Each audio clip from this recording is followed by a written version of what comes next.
Permission के under आप कौन से कायदे के अंदर उधर घुस घुस के हम लोग को मार रहे हो, हमारे पेशेंट्स को मार रहे हो, हमारा सामान का सत्यानाश कर रहे हो, हमारे सामान की चोरी कर रहे हो। सर मैं आपसे पूछना चाह रही हूँ, आप बताइए मुझे कोई भी ऐसा ऑर्डर मुझे दिखाइए कि जिसमें लिखा गया हो कि ये बैंक ने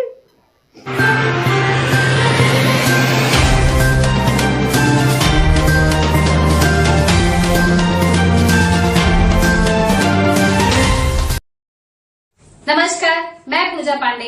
आप देख रहे हैं मेट्रो दिनांक टीवी न्यूज। आइए देखते हैं आज की खास खबर। संचेती हॉस्पिटल में गुंडाराज, महिला डॉक्टर का दर्द, बैंक, पुलिस, बिल्डर की तिकड़ी ने किया हॉस्पिटल पर कब्जा। डॉक्टर मीनल कांबले का आरोप। मुंबई, महाराष्ट्र की राजधानी मुंबई में जहां एक तरफ सरकार बेटी बचाओ बेटी पढ़ाओ के नारे लगाती है, वहीं दूसरी तरफ एक महिला डॉक्टर अपनी ही जमीन, अपनी ही हॉस्पिटल और अपने ही भाई की विरासत को बचाने के लिए दर दर की ठोकरें खा रही है, लेकिन सुनवाई नहीं हो रही। यह कहानी है डॉक्टर मीनल कांबले की, जो आज अपने भाई के बनाए 30 साल पुराने कांदिवली पूर्व स्थित सुप्रसिद्ध संचेती हॉस्पिटल को बचाने के लिए मुख्यमंत्री, उप मुख्यमंत्री, कलेक्टर और न्यायपालिका तक की चौखट खटखटा चुकी है। डॉक्टर मीनल कांबले का सीधा आरोप है कि पूर्व आमदार रमेश सिंह ठाकुर और पूर्व नगर सेवक सागर सिंह के संरक्षण में समता नगर पुलिस थाने की मेहरबानी और NKGSB बैंक के अधिकारी विजय कांबले की शह पर उनके अस्पताल पर कब्जा करने की साजिश रची जा रही है। यह वही मुंबई है जहां बिल न भरने पर भी मरीज को जबरदस्ती हॉस्पिटल में नहीं रोका जा सकता, जैसा कि आर्टिकल 21 और स्वास्थ्य मंत्रालय की पेशेंट्स राइट चार्टर में साफ साफ लिखा है। लेकिन यहाँ तो आरोप है कि बैंक वालों ने पुलिस के साथ मिलकर हॉस्पिटल में भर्ती मरीजों को ही बंधक बना लिया। डॉक्टर मीनल ने कहा कि यह सिर्फ उनके साथ नहीं हो रहा, बल्कि मालाडपुर के दिंडोशी, कुरार और समता नगर पुलिस थाना क्षेत्रों में यह सब एक प्लान के तहत हो रहा है। बिल्डर लोग नेताओं को पार्टनर बनाकर पुलिस से हाथ मिलाकर किसी भी खाली जमीन पर, चाहे वो सरकारी हो, कलेक्टर की हो या किसी गरीब की निजी संपत्ति, उस पर कब्जा कर लेते हैं और पुलिस उन्हें महीने का हफ्ता जो मिलता है बिल्डर लॉबी से। डॉक्टर मीनल का आरोप है कि 90% अधिकारी बिल्डरों से मिलने वाली इस वसूली के चलते आंख मूंद कर बैठे हैं। इस पूरी साजिश की शुरुआत होती है डॉक्टर मीनल के भाई स्वर्गीय कमलेश तुकाराम मोडकर की संदिग्ध मृत्यु से। 15 नवंबर 2022 को अचानक उनकी मृत्यु हो जाती है। बता दें कि स्वर्गीय कमलेश तुकाराम मोडकर ने NKGSB बैंक से लोन लिया था, जिसका रीपेमेंट उन्होंने समय समय पर किया था, परंतु उनकी मृत्यु के बाद बैंक ने परिवारजनों से पैसे लेने के बजाय सीधा हॉस्पिटल को कब्जा करने लगे। और इस साजिश की सबसे बड़ी कड़ी है कि मौत के तीसरे ही दिन उनकी पत्नी सुचिता माथुर हॉस्पिटल बेचने निकल पड़ती हैं। इतना ही नहीं, डॉक्टर मीनल के अनुसार सुचिता ने दूसरी शादी कर ली है और अब उनका इस प्रॉपर्टी पर कोई हक नहीं बनता। फिर भी उन्होंने स्वर्गीय मोडकर साहब के देहांत के बाद बैंक को बेझिझक सारे कागज सौंप दिए, बिना घर वालों के जानकारी के। कोर्ट में जो दस्तावेज बैंक वालों ने पेश किए हैं, उनमें स्वर्गीय भाई के हस्ताक्षर तक नहीं है। इतना सब होने के बावजूद समता नगर पुलिस उल्टा डॉक्टर मीनल और उनकी 2 बहनों पर फर्जी FIR दर्ज कर उन्हें परेशान कर रही है। उनकी फरियाद को अनसुना कर समता नगर पुलिस ने खुद कब्जा करने आई टीम को सुरक्षा प्रदान की, जिसमें बैंक के 10-12 कर्मचारी और 30-40 पुलिसकर्मी शामिल थे। क्या पुलिस अब कोर्ट से ऊपर हो गई है? डॉक्टर मीनल फूट फूट कर रोते हुए पूछती हैं कि जब कोर्ट ने कोई आदेश नहीं दिया है कब्जा दिलाने का, तो पुलिस किसके आदेश पर आई? वकील RR तिवारी ने भी इस कार्रवाई को पूरी तरह अवैध बताया है। उन्होंने कहा कि अभी तक कोई भी कोर्ट ऑर्डर बैंक को कब्जा देने के लिए नहीं मिला है। इसके बावजूद नेताओं और पुलिस के गठजोड़ से हॉस्पिटल कब्जाने की कोशिश जो की जा रही है, वो कानून के खिलाफ है। हम अपने दर्शकों से भी पूछना चाहते हैं कि क्या ये वही देश है जहां सेक्शन 119 के तहत जबरन किसी की संपत्ति में घुसना अपराध है? क्या समता नगर पुलिस को पता नहीं कि सेक्शन 166 में साफ लिखा है कि कोई भी पब्लिक सर्वेंट जो कानून तोड़े सजा पा सकता है? यह सवाल सिर्फ डॉक्टर मीनल के नहीं, यह सवाल उन हजारों लोगों के हैं जिनकी जमीन, दुकान या मकान बिल्डरों और नेताओं की साजिश में हड़प लिए जाते हैं और पुलिस मुख्य दर्शक बनी रहती है, बल्कि कई बार तो गार्ड भी बन जाती है। अगर आज मीनल कांबले जैसे पढ़े लिखे डॉक्टर को न्याय नहीं मिल रहा, तो आम जनता किस दरवाजे पर न्याय मांगे? ऐसे तो कहते हैं कानून सबके लिए बराबर है, लेकिन जब तिगड़ी, बिल्डर, बैंक और पुलिस एक साथ आ जाए तो कानून भी खड़ा खड़ा कांपता है। डॉक्टर मीनल कांबले का कहना है कि उन्होंने Borivali court, Goregaon city civil court और मुंबई हाई कोर्ट में केस दायर कर न्याय की मांग की है, जहां 12 जून से सुनवाई शुरू होगी।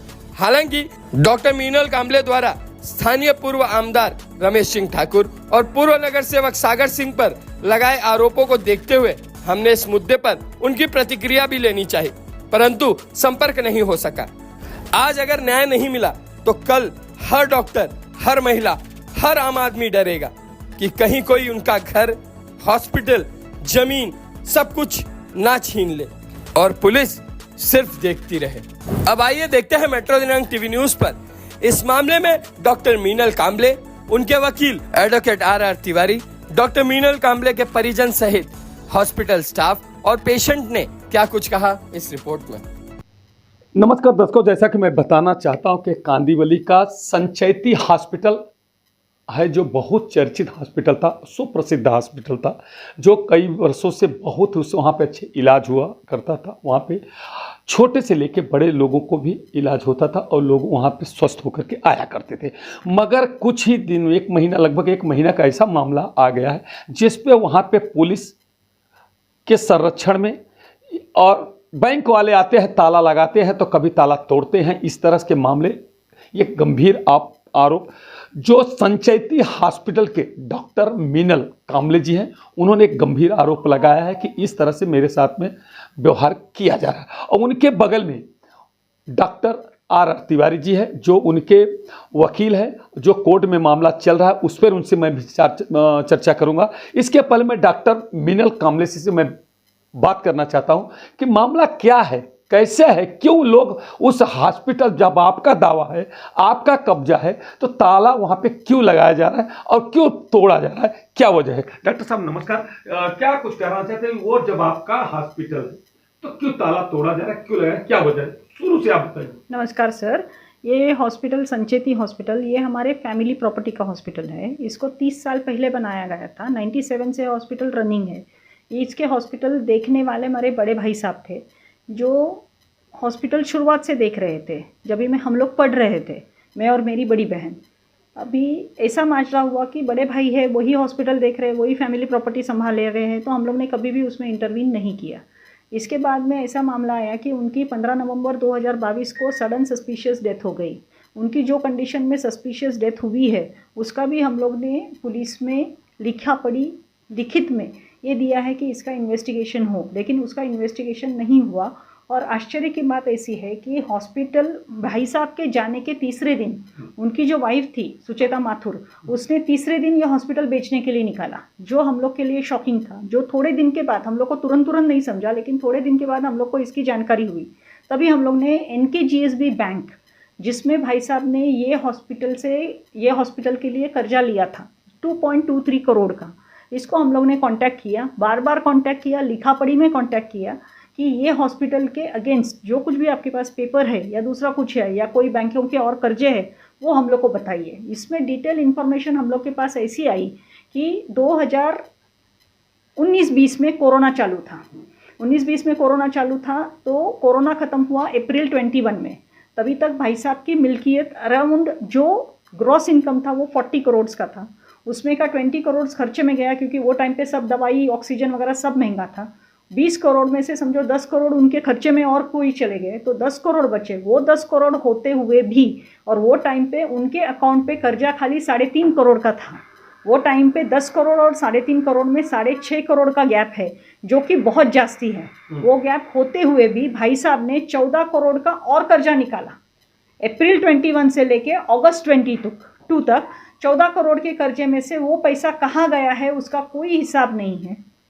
इसके लिए हम लोग ने बैंक से अकाउंट मांगे, जो कि बैंक ने हम लोग को दिए नहीं, और अलिखित स्वरूप से बैंक ने और सुचेता माथुर ने बैंक में जितने कितने पैसे पड़े हुए थे, पहले 10 करोड़, फिर निकाले हुए बाकी कर्जे के पैसे में से बचा हुआ पैसा, और तीसरा पैसा जो है कि जो सब पेशेंट्स, जितने सारे पेशेंट्स का इलाज वो हॉस्पिटल में हो रहा था, भाई साहब के जाने के बाद भी हॉस्पिटल चालू था, वो सब पैसे जो बैंक में आ रहे थे, वो सब पैसे, जो कि वो खाली 2% की पार्टनर है, तो भी उन्होंने ये सब पैसा निकाल लिया।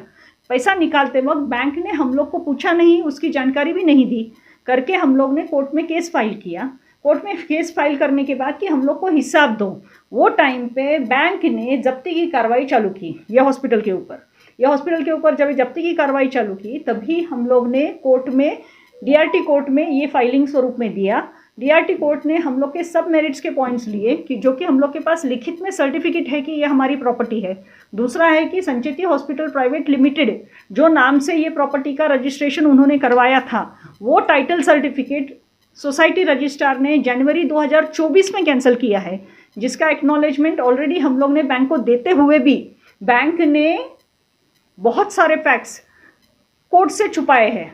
और उन्होंने एक एक्स पार्टी ऑर्डर निकाला था, जिसके अगेंस्ट वो ये पोजीशन लेना चाह रहे थे।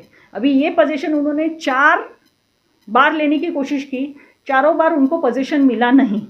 जब भी पोजीशन मिला नहीं, तभी और दूसरी तरफ से जो कि बैंक वाले हम लोग को अकाउंट भी डिक्लेयर करने के लिए तैयार नहीं थे, हम लोग को डॉक्यूमेंट्स भी डिक्लेयर करने के लिए तैयार नहीं थे। और जब भी सुचेता माथुर उनको सब पेपर पे अलिखित स्वरूप से कोई भी बिना परमिशन के साइन देती जा रही थी, तभी हम लोग ने सिटी सिविल सूट में फॉर्जरी का केस दाखिल किया मेरे एडवोकेट के थ्रू।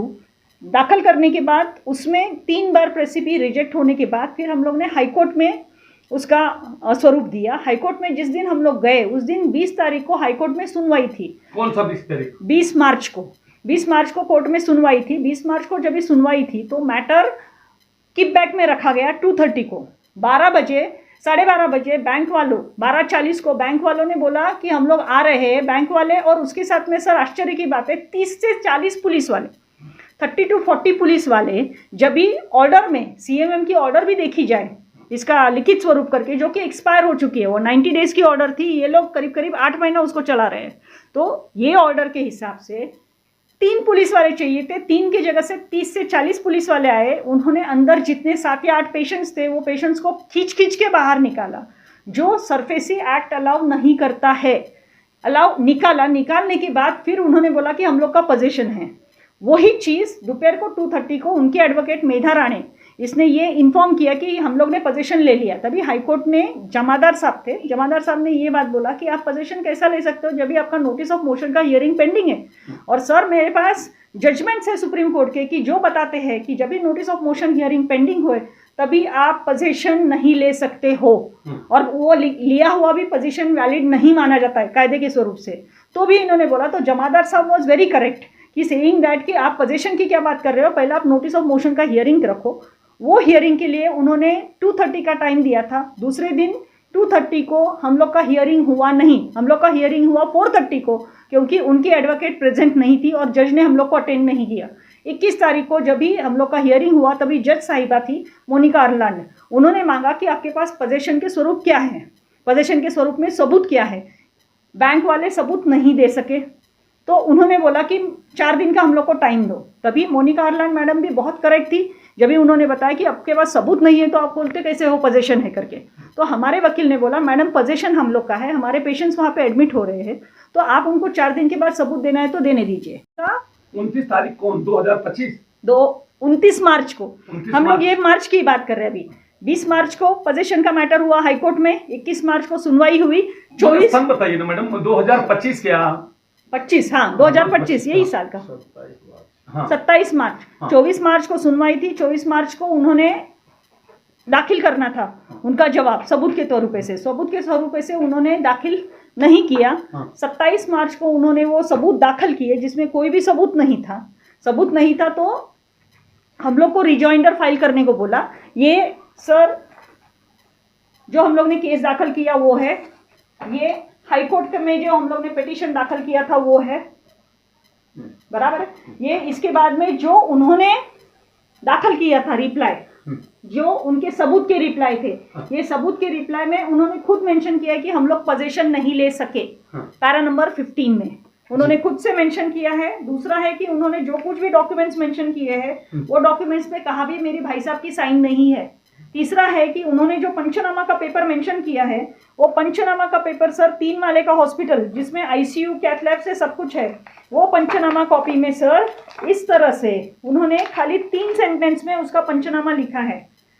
3 वाक्यों में उन्होंने 3 माले का पंचनामा लिखा है, जिसके लिए हम लोग ने एक रिजॉइंडर फाइल किया। सर मैं आपको दिखा सकती हूँ सर, ये पंचनामा का कॉपी है और ये पंचनामा की कॉपी में सर इन्होंने, ये इन्वेंटरी तो सब हॉस्पिटल्स में रहती है और सर अगर ये आप देखेंगे ये पेपर पे, ये देखिए अगर आप नीट से देखेंगे तो इसमें ग्राउंड फ्लोर, फर्स्ट फ्लोर और सेकंड फ्लोर, कैमरामैन से आग्रह करते हमारा हॉस्पिटल है 4 माले का, 3 माला प्लस टेरेस। उन्होंने 2 माले का पंचनामे में ये दिया है। ये 3 सेंटेंस में इसका पंचनामा लिखा गया है, जिसको हम लोग ने एक रिजॉइंडर फाइल किया। हमारे रिजॉइंडर में पूरे सबूत लिखे गए। पूरे सबूत में ये लिखा गया कि इसमें कौन से जगह पे क्या क्या चीजें हैं। वो लिखने के बाद ये हम लोग ने 1 तारीख को उनको सर्व किया। 2 तारीख को उन्होंने बिना बोले बैंक वाले और पुलिस वाले और ये सुचेता माथुर और उसका नया आदमी, इन लोग ने आके, सुचेता माथुर कौन है? सुचेता माथुर ये मेरे गए हुए भाई साहब की, मतलब मृत भाई साहब की पत्नी है। हाँ, तो क्या उन्होंने नई शादी कर लिया? Yes, क्या sir. Yes, उन्होंने नई शादी कर लिया? उन्होंने नई शादी किया है। अच्छा, उन्होंने किसके चौथे महीने में ही शादी किया। सर हम लोग को उसका सरनेम मालूम नहीं है। वो आदमी कंटिन्यूसली उसके साथ में रहता है, वो इसके साथ में रहती है। हम लोग को डॉक्टर साहब, मेरा एक सवाल, बहुत वैसा सवाल था, जब दूसरी शादी कर लिए तब ये पति पर उनके प्रॉपर्टी का कोई अधिकार ही नहीं होता, पर फिर क्यों वहां पे आ रही है? सर क्योंकि उनका एक ही अलिखित मामला था कि उनको यहाँ से पैसे कलेक्ट करना था। और सर मेरे भाई साहब की जो सस्पिशियस डेथ हुई है उसकी भी इंक्वायरी हम लोग उसी के लिए मांग रहे हैं, क्योंकि ये सब मामला सर पैसे का है। अगर समझो तीसरे दिन कोई औरत अगर उसके नए पति को जाके मेरे भाई साहब के चेयर पे बिठा के बोलती है कि ये तुम्हारा नया मालिक है, तो उसका इरादा क्या होगा आप जान सकते हो। अगर 30 साल जुना हॉस्पिटल है, 30 साल जुना हॉस्पिटल अगर तुम्हारे पति की मिल्कियत का है, तो तुम्हें उधर बैठ के उसको बचाना चाहिए कि तुमने बेचना चाहिए? मेरा पहला सवाल ये है कि बेचना चाहिए कि बचाना चाहिए? अगर बचाने के लिए तुम कोई मेहनत नहीं कर सकते हो तो तुम उसको बेच क्यों रहे हो? मगर वो जब नए पति की शादी, तो वो आपके भाई साहब के चेयर पे, डॉक्टर साहब के चेयर पे आकर के वो बैठती है, बोलती है, किसको बोलती है कि ये नया मालिक है आपका? ये सर हम लोग ने उसको देखा है बार बार, जिसके वीडियो रिकॉर्डिंग्स हम लोग के पास है, लेकिन हम उसका डिटेल्स नहीं जानते हैं। हम लोग को खाली ये मालूम है कि ये उसका नया पति है। अच्छा, फिर आगे क्या हुआ डॉक्टर साहब? आगे सर ये हुआ कि हम लोग आए थे इधर तक कि 2 तारीख को उन्होंने हॉस्पिटल तोड़ा। हॉस्पिटल के सामान के अंदर के जो हम लोग ने सबूत लिखे हुए थे हमारे रिजॉइंडर में, वो तोड़ने की कोशिश की, उसके लॉक ताले तोड़ने की कोशिश की, और बहुत सारा सामान एक कारपेंटर के बैग में, जब भी विजय कामले नाम के बैंक के ऑफिसर बोल रहे थे कि हम लोग वैल्यूएशन के लिए ये आदमियों को अंदर लेके जा रहे हैं, जिसका वीडियो रिकॉर्डिंग हम लोग के पास है, वो वीडियो रिकॉर्डिंग में वो दिखा रहे हैं क्लियरली कि हम लोग वैल्यूएशन के लिए, अगर तुम्हारे पास पोजीशन नहीं है तो तुम पुलिस को लाके 30-40 पुलिस लाके हम लोग को मार के उधर से हटा के हम लोग के ताले इलेक्ट्रिक कटर से तोड़ के तुम अंदर जाने की कोशिश करते हो और तुम सामान चुराने की कोशिश करते हो और वो सामान बैग में भरते हो, और फिर पुलिस वाले आके वो बैग हम लोग से छीन के, 2 लेडी कांस्टेबल्स हम लोग से बैग छीन के लेके गई है सर, जिसका वीडियो रिकॉर्डिंग में आपको दे सकती हूँ। तो पुलिस साहब, आपने ये बताया कि ये यहाँ मेरा पोजीशन है और मेरा, सर ये मैं आपको दिखाती हूँ, कोई लेटर उटर दिया? ये पूरा बंडल का लेटर है, और इसके बाद करीब 15 पेपर अनिल पाटिल जी के पास में पहुंचा गया है। अच्छा सर, ये अनिल पाटिल के पास, इसमें सब के सब 19 तारीख से, मतलब जब भी हम लोग का हाईकोर्ट का सुनवाई पेंडिंग था, तभी से लेके सब लेटर उनको लिखित में, मेरे और मेरे एडवोकेट के, तिवारी साहब के, ये दोनों के लेटर उनको पहुंचाए हुए हैं, तो भी उन्होंने ऐसा चीज करने को अलाउ किया है। दूसरा चीज है कि सर उसके बाद में 2 तारीख को ये काम हुआ, हम लोग ने कंप्लेंट किया, 9 तारीख को वही काम हुआ, 9 अप्रैल 2025 को वही काम हुआ, तो भी हम लोग ने कंप्लेंट किया। सर उसके बाद में ये लोग आए 16 तारीख को शाम को 6:30 बजे, सर 25-30 पुलिस वाले, उसके साथ में 10-12 बैंक वाले, उन्होंने वापस इलेक्ट्रिक कटर से ताले तोड़े। कितने, मतलब 2-3 बार ऐसा ताला काटता सर? और है, मैं बता रही हूँ आपको, आप पूरा सुन लीजिए। अच्छा। और 3 इंसिडेंसेस है।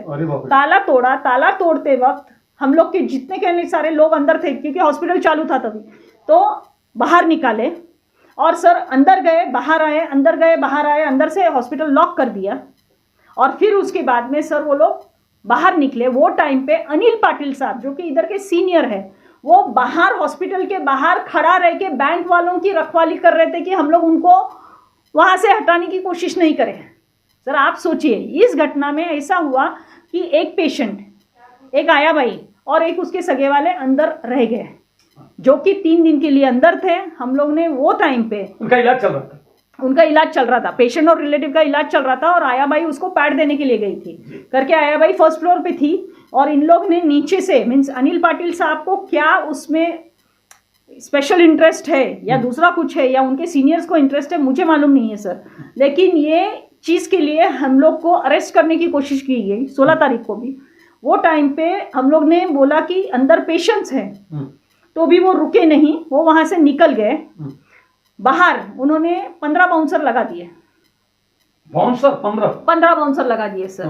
हम लोग के भी लोग वहाँ पे थे, हम लोग का पूरा स्टाफ बाहर बैठा था, उसके साथ में हम लोग बैठे थे। हम लोग ने जितने सारे पॉलिटिशियंस है उनको हम लोग ने इन्फॉर्म किया, जिनको जिनको हम लोग ने इन्फॉर्म किया, उसमें के खाली सुनील प्रभु साहब 16 तारीख को आए, 11 साढ़े 11 बजे आए। हम लोग ने उनको इन्फॉर्म किया कि सर ऐसा ऐसा है, 3 जन अंदर है, कि आप अनिल पाटिल साहब को बुलाइए, आप डीसीपी को बुलाइए, आप उन लोग को बाहर निकालिए, पर उनका कुछ आप आपके शिवसेना के लोगों को हम लोग को मदद के लिए बुलाइए, क्योंकि हम लोग पैरालाइज्ड हो गए सर। हम दोनों बहनें हैं, वी आर अबाउ 50, और पुलिस ने ऐसी मेरी 3 प्रॉपर्टी गोरेगांव की भी हड़पी है, तो मेरे को एक्सपीरियंस है कि ये किसके इशारे पे चल रहा है। This is all a political game, I am a victim of political rape, you can say it's a political rape on me, कि हमारी प्रॉपर्टियां हड़प करके इन लोग को दूसरे जन को देना है।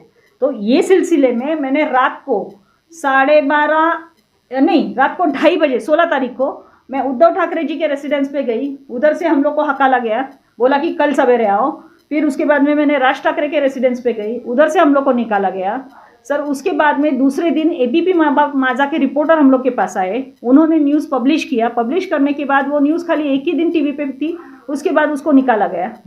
उसके बाद में सर तीसरे दिन सवेरे राहुल माइनकर जो मनसे के नेता है, हरीश कामले जो मनसे के नेता है, और 3-4 जन मनसे के हम लोग के पास आए। तो हम लोग ने उनको बताया सर ऐसा ऐसा है, हम लोग उनको खाना पानी दाना दे रहे हैं, लेकिन सर ऐसा है कि हम लोग पुलिस हम लोग को अरेस्ट करने के पीछे तुली हुई है, तो इसके लिए हम लोग क्या करें।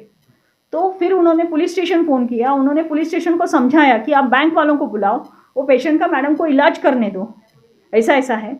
बैंक वाले सवेरे नहीं आए, शाम को मनसे के लोग पूरे के पूरे गायब हो गए, और बैंक के लोग 10-12 जन और पुलिस वाले इन लोग ने आए। लेडी पुलिस 12 जन थी, वो अंदर गई, पेशेंट को मार मार के नीचे लेके आई। उसके बाद में उन्होंने 4 जन को अरेस्ट करवाया, पेशेंट को वो शताब्दी लेके गए, पेशेंट और उसके रिलेटिव को। उसके बाद में उन्होंने उसको पुलिस स्टेशन लेके गए। ये मारने वाले कौन थे? मारने वाले सर पुलिस वाले, पूजा चौहान करके एक इंस्पेक्टर है, और एक पीसी को भी वो लेके गए थे तभी सर। वो चीज में इसके लिए कि डॉक्टर मीनल कामले को तुम बुलाओ और उसको भी हम लोग अरेस्ट कर लें, ऐसा है। और सर आप विश्वास नहीं रखेंगे, वो पेशेंट को उन्होंने इतना मारा था कि उस दिन रात को उन्होंने 3-3.5 घंटा उनको पुलिस स्टेशन में रख के फिर छोड़ा। 10:30 बजे मैंने उनको लेके गई, फिर हम लोग मातोश्री गए, उधर हम लोग को हकाला गया। फिर हम लोग राज ठाकरे के रेसिडेंस पे गए। वो तो आप बता चुके, मगर मेरा सर 18 तारीख को वापस गए हम लोग, और फिर गए इन लोग को छूटने के बाद मैं इन लोग को सबको लेके गई कि सर ऐसा ऐसा हम लोग के ऊपर अन्याय हो रहा है, हम लोग को कोई तो साथ दो। सर प्रवीण दरेकर साहब को मैंने फ़ोन किया है, प्रकाश सुर्वे साहब को मैंने फ़ोन किया है, मैंने इनको फ़ोन किया, अतुल बातकर को फ़ोन किया है, मैंने आशीष शेलर को फ़ोन किया है, मैंने और 7-8 जन को उस दिन फ़ोन किया कि सर हम लोग को कोई तो मदद दो, नहीं तो हम लोग 2 लेडीज मारे जाएंगे इधर करके। तो उन्होंने किसी ने मदद नहीं दिया। तो मैं वो पेशेंट्स को लेके उधर गई, तो भी हम लोग को अटेंड नहीं किया गया। दूसरे दिन वही दिन रात को मैंने मोतीबेन दलवी हॉस्पिटल है उसमें उन लोग को एडमिट किया, क्योंकि उनकी कंडीशन बहुत ख़राब थी। मेरी बहन एक और वो दूसरे एक पेशेंट को तो बहुत मारा गया था कि तू अंदर कैसे थी। सर ये कोई रीज़न होता है कि पेशेंट को मारने का, कि तू अंदर कैसे थी। वो इलाज करने के लिए 3-4 दिन पहले से एडमिट हुई थी, वो 14 तारीख की नाइट को एडमिट हुई थी कुछ, और सर तभी से वो एडमिट थी। और वो इलाज कौन कर रहा था? डॉक्टर को? मैं ही कर रही थी सर। मैं ही इलाज कर रही थी। और सर आप विश्वास नहीं रखेंगे कि वो पेशेंट को और दूसरी जो आया भाई तो इसको इतना मारा कि उनको एडमिट किया, उनका इलाज हुआ। 19 तारीख को शाम को वो छूटे। 19 तारीख को छूटने के बाद फिर उनको उनके घर भेजा गया सर। उसके बाद में मैंने उनके एफिडेविट सबमिट किए, हम लोग ने कोर्ट को ये चीज़ इन्फॉर्म की, कोर्ट ने वो एक्नॉलेजमेंट नोटिस नहीं किया कि इन लोग के ऊपर इतना ग्रेव अत्याचार हो रहा है।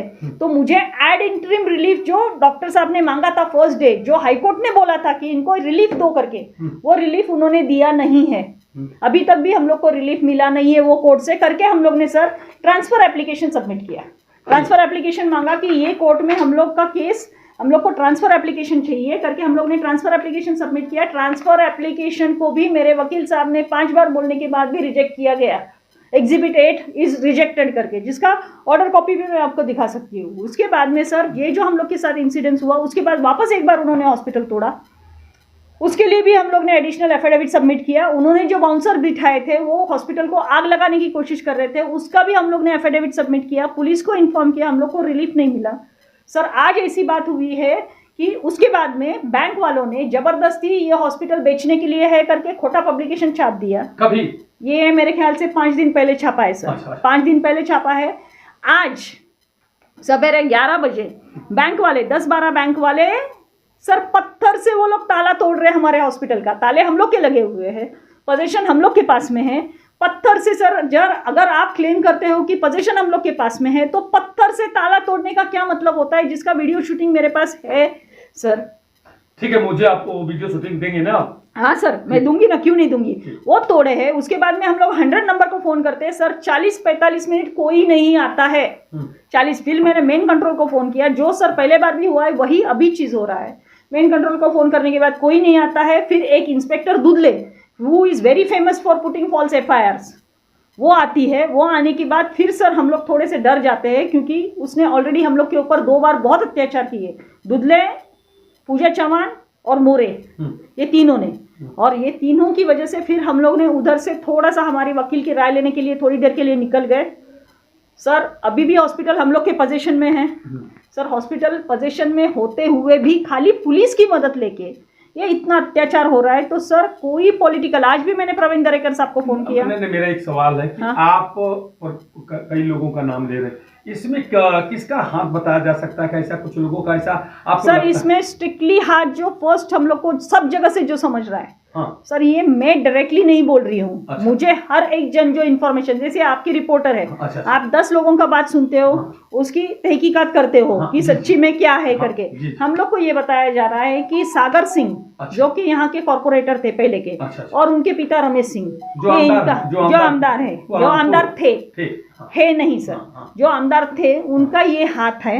वो हमारे नेबर रह चुके हैं सर। हम लोग ने उनको डायरेक्टली कांटेक्ट करके भी ये बात बताई है कि सर ये हम लोग की भाई की यादगार है, ये हमारे माता पिता के कष्ट का फल है, और ये हॉस्पिटल हम लोग हमारी फैमिली के नाम से चैरिटी में चलाएंगे तो भी हम लोग चलाएंगे सर, लेकिन सर ये हॉस्पिटल को डिस्टर्ब मत करो। लेकिन बार सागर सिंह सर, आज भी सवेरे म्यूनसिपालिटी का आदमी आया था कनेक्शन कट करने के लिए, जब ये हॉस्पिटल चालू ही नहीं है, क्योंकि हम लोग ने ये 18 तारीख के इंसिडेंट्स के बाद पेशेंट को कोई दुखापत नहीं हुए करके हॉस्पिटल को बंद रखा है टेम्पररी फॉर इलाज के लिए। लेकिन सर ये चीज में रमेश सिंह, सागर सिंह और उसके साथ में और 2-3 पॉलिटिशियंस का नाम आ रहा है सर। लेकिन हम लोग सर पॉलिटिशियन के लिए नहीं वो हॉस्पिटल चला रहे हैं, हम लोग लोगों के लिए हॉस्पिटल चला रहे हैं। आप क्या इन लोगों का क्या ये जो लोग बैंक वाले या पुलिस वाले जो इस तरह से आपके साथ अन्याय कर रहे हैं, क्या इन लोगों का ऐसा आप मानते हैं कि इन लोगों का दबाव है? सर इन लोगों का 100% दबाव है, क्योंकि सर ऐसा है कि दिंडोशी, कांदिवली और कुरार, अच्छा, दिंडोशी, कुरार और कांदिवली, इसमें जितनी सारी जगह है, अगर आप सर मामले खरीदने को जाओगे तो आप ये बात देखेंगे कि कई सारे प्लॉट्स जो एम्प्टी पड़े हुए हैं, ये एक बिल्डर लॉबी खरीदना चाह रही है, और ये बिल्डर लॉबी के लिए ये प्लॉट वेकेट करने के लिए ये सब नुक्से आदमी। हमारे पास पीछे गोदरेज का प्रोजेक्ट है, गोदरेज के पीछे गौशाला के जो ओरिजिनल लोग रहते थे, उनकी भी बस्ती है। वो बस्ती के लिए वो लोग हाईकोर्ट गए, जैसे हम लोग गए हैं वैसे वो हाईकोर्ट गए, फिर भी उनको सर हाईकोर्ट में उनको हम लोग को रिलीफ 100% है। लेकिन सर ये जो पुलिस की कार्रवाई है, इसको कौन रोके सर? ये पुलिस तो पॉलिटिकल इन्फ्लुएंस के अंदर हम लोग के ऊपर कार्रवाई कर रही है। और सर पुलिस अगर 3 पुलिस की जगह 30 पुलिस वाले आते हैं, तो 2 महिला जो 50 के ऊपर है वो लोग उनको कैसा रजिस्ट करेगी सर? और उनके ऊपर गुनाह डाले जा रहे हैं, उनके ऊपर तकलीफें दे ली जा रही है, उनके ऊपर खोटे एफआईआर चढ़े जा रहे हैं, तो सर वो कहाँ जाएगी? और जो पॉलिटिकल नेता को बताते हैं वो पॉलिटिकल नेता बोलता है हाँ ऐसा हुआ है क्या, और फिर फोन बंद कर देता है या सुनता नहीं है।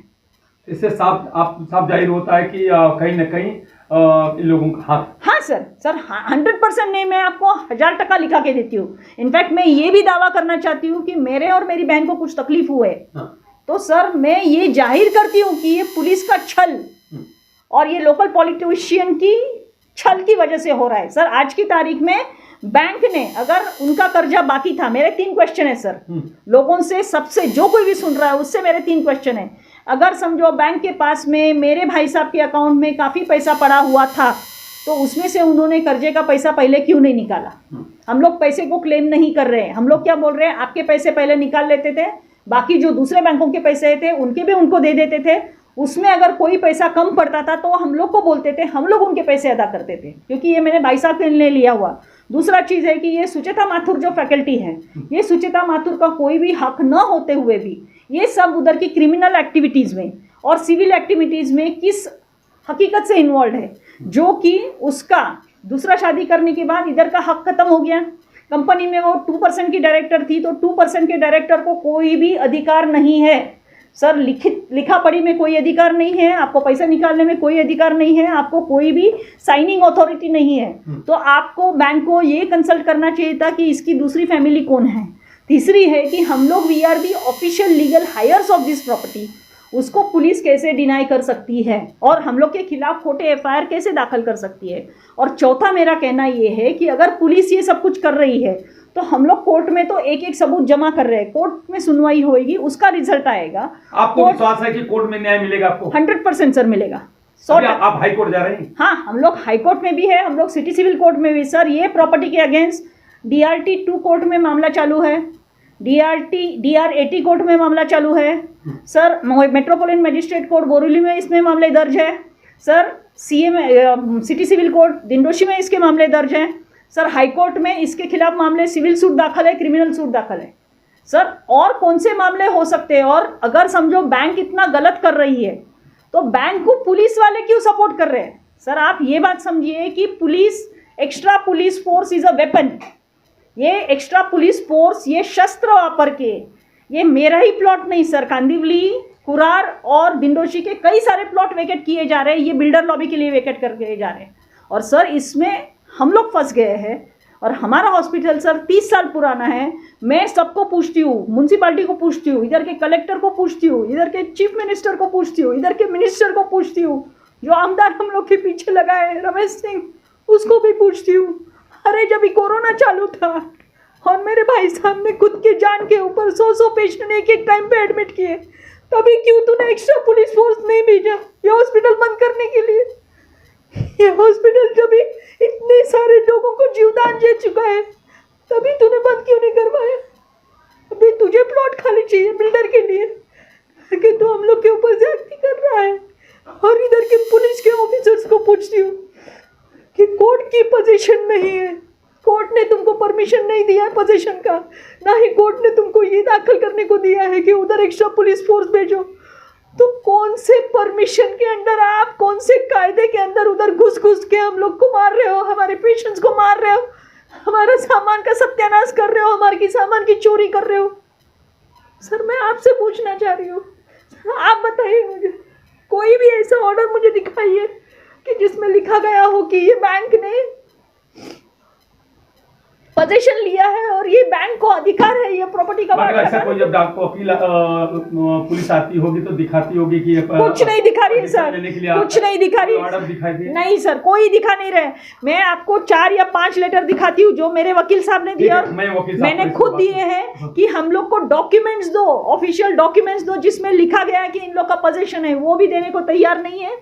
सर मुझे पुलिस स्टेशन में डॉक्यूमेंट सबमिट करने के लिए रात को 10 बजे जाना पड़ता है क्योंकि मुझे डर लगता है कि पुलिस वाले कभी भी मेरे को अरेस्ट कर लेंगे। अभी महाराष्ट्र के मुख्यमंत्री जो देवेंद्र फडणवीस जी हैं और उप मुख्यमंत्री लोग एक नाथ शिंदे उन लोग उससे क्या मांग कर रहे हैं? सर मेरे को उनसे यही कहना है कि मैं तो एक अबला हुई, मेरे साथ जो कुछ भी हो रहा है मेरे पेपर में सबूत हो रहा है, मैं सबूत के साथ आपको दिखा रही हूँ, लेकिन मेरा उनसे ये कहना है कि ऐसे बहुत सारे प्लॉट्स है जो इधर भूमि माफिया, और भूमि माफिया में मेन है इधर के पॉलिटिशियंस।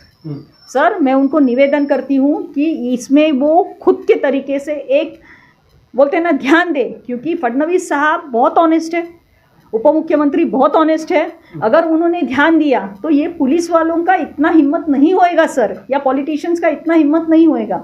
और तीसरी बात है कि सर ये 30 साल से ये कोई बनिया की दुकान नहीं है कि शटर डाउन कर दिया तो दूसरे बनिया की दुकान। सर 30 साल से ये हॉस्पिटल चालू था, इधर 80 डॉक्टर काम कर रहे थे, और सर हर रोज़ कम से कम इधर 20, 26, 30, 40 पेशेंट, और कोरोना के टाइम पे 100 पेशेंट एडमिट हो रहे थे सर इधर। सर वो पेशेंट की व्यवस्था आप क्यों नहीं देख रहे हो? This was one of the highest running hospital, और भाई साहब जाने के बाद भी वो हॉस्पिटल अच्छी तरह से चालू था। खाली ये सुचिता माथुर, पुलिस और बैंक वालों और पॉलिटिशियन की कंबाइंड कॉन्स्पिरेसी की वजह से ये हॉस्पिटल बंद होने का कोई चांस नहीं है।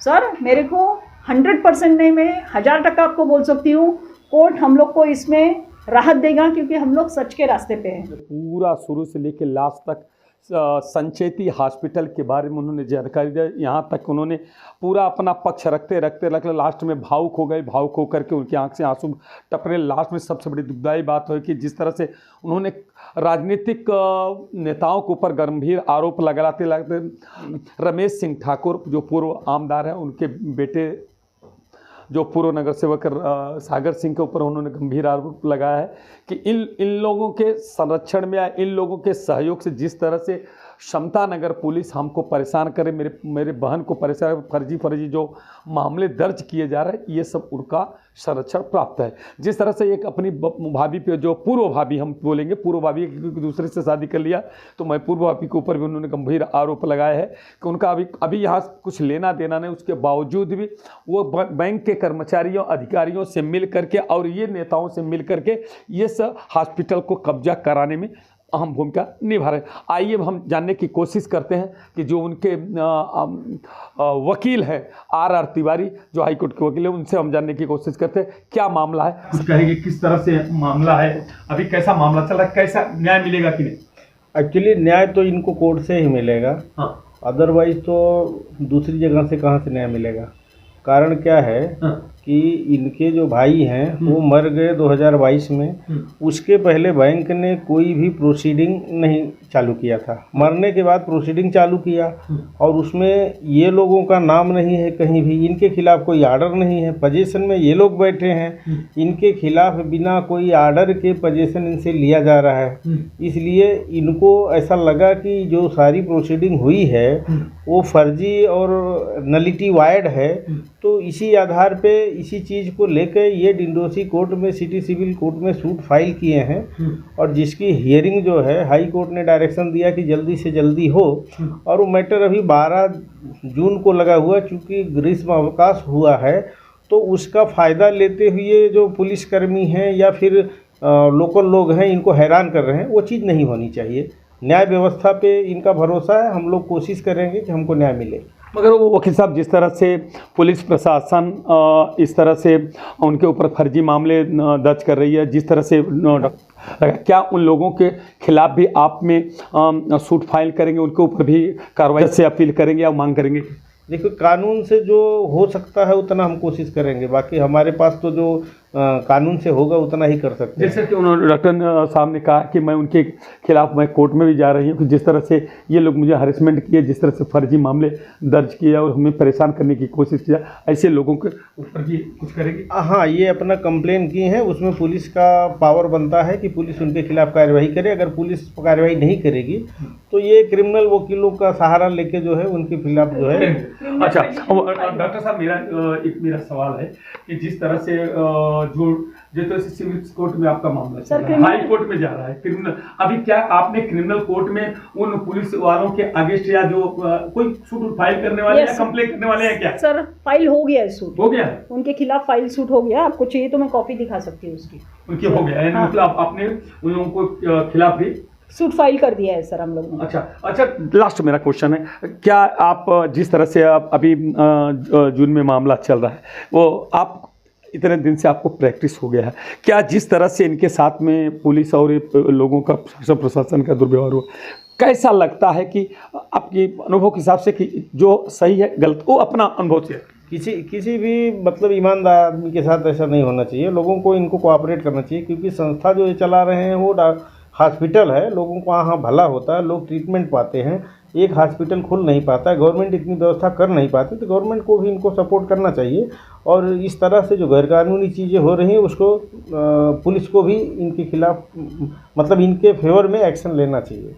जैसा कि मैं धन्यवाद देना चाहता हूँ आर तिवारी जी को, जैसा उन्होंने कहा है कि जिस मेरे अनुभव के हिसाब से जिस तरह से मैंने उनका डॉक्यूमेंट्स देखा, कागज़ देखा, उससे ये लगता है कि साफ जाहिर होता है कि पुलिस ने कहीं ना कहीं गलत कर रही है। ऐसा नहीं करना चाहिए। जो शासन और प्रशासन में लोग हैं ना, उसके कागज़ के आधार पर अगर ऑर्डर नहीं हुआ है कि इनको कब्जा दिलाया जाए या इस तरह, उनको ऐसा नहीं करना है। अगर इस तरह से आप करते हैं तो पुलिस प्रशासन का जो लोगों के बीच में विश्वास बना है, कहीं न कहीं वो प्रश्नवाचक चिन्ह लगेगा।